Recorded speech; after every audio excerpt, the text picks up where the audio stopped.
નમસ્કાર મિત્રો, આજે આપણે જે માલવણ ચોકડી ઉપર જે કેનાલ નીકળે છે, આપણે કેનાલ આગળ આવી ગયા છીએ અને જે 1 માર્ચ કેનાલમાં પાણી બંધ થવાનું હતું, જે કેનાલ રિપેરિંગ માટે પાણી બંધ કરવામાં આવ્યું હતું, એ ખેડૂતોને હિતમાં અને ભલામણના હિસાબે જે ખેડૂતોનો પાક નિષ્ફળ ન જાય તે માટે થઈને 15 દિવસ માટે લંબાવવામાં આવ્યું હતું અને પછી 15 માર્ચે કેનાલમાં પાણી બંધ કરવામાં આવ્યા હતા.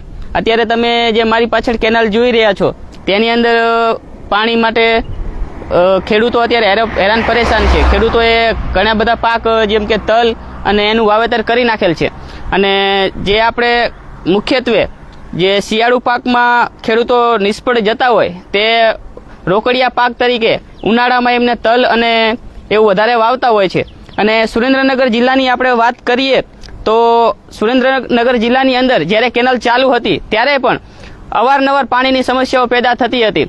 અત્યારે આપણે અહીં 10 કિલોમીટર સવલાસ ગામ આવેલું છે, અહીંયા કને તમે જોયું હોય તો વિડીયોમાં પાણીની સમસ્યા હતી. પાટડી તાલુકાના કેટલાય એવા ગામ છે કે જેની અંદર પાણીની સમસ્યાઓ છે, છતાં અત્યારે કેનાલ બંધ કરી દેવામાં આવી છે. હવે કેનાલ બંધ થયા પછી જે લોકોને પાણી માટે વધારેમાં વધારે તકલીફ પડતી હોય તો એવા ગામડાઓ જે પાટડી તાલુકાની અંદર આવેલા છે, સુરેન્દ્રનગર જિલ્લાની અંદર હરરોજ એક એવા ગામનો બનાવ બને છે કે જે પાણી માટે મામલતદાર કચેરી અથવા મહાનગરપાલિકા આગળ જઈને પોતાની રજૂઆત કરે છે, છતાં પણ તેમને પાણી મળતું નથી.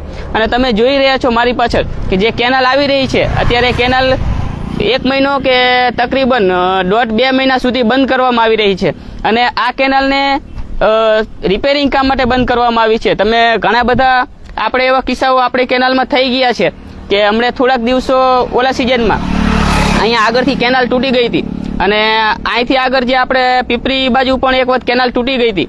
તો હવે જે આ રિપેરિંગ કામ કરવાનું છે, જે ખેડૂત મિત્રો છે એમની મારે નમ્ર વિનંતી છે કે જે હવે આની અંદર કામ કરવામાં આવે તો એમાં તમે પૂરતું ધ્યાન આપો. તમારા ખેતર આગળ જે કામ કરવામાં આવે તો જે પણ કોન્ટ્રાક્ટ આપવામાં આવે તો અહીંયા જો પૂરતું કામ ના થતું હોય કે તમને એવું લાગે કે અહીંયા કને ખરાબ રીતે કામ કરવામાં આવે છે તો અમારે ચેનલનો સંપર્ક કરો.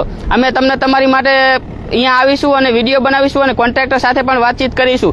અને કેનાલમાં બે બાજુ તમે જોઈ રહ્યા છો કે કેવી રીતે આ જે જંગલ કટિંગ જે છે એ પણ થયેલું નથી. તો આ બધો કોન્ટ્રાક્ટ આપવામાં આવશે તો ખેડૂત મિત્રોને હું ખાસ વિનંતી કરીશ કે આનું પૂરેપૂરું ધ્યાન આપો.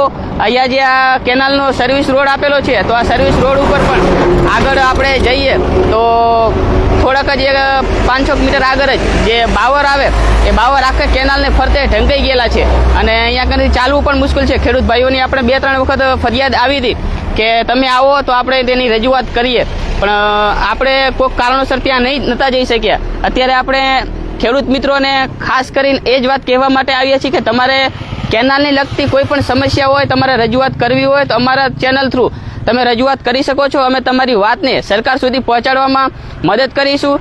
અને ખાસ કરીને જે અત્યારે પાટડી તાલુકાની અંદર આપણે 92 ગામ આવેલા છે, 92 ગામ અંદરથી અત્યારે કોઈ પણ ગામમાં પાણી માટે સમસ્યા હોય તો તે અમારો કોન્ટેક કરો. અમે તમારા ગામમાં આવી અને તમારી રજૂઆતને સરકાર સુધી પહોંચાડવામાં મદદ કરીશું.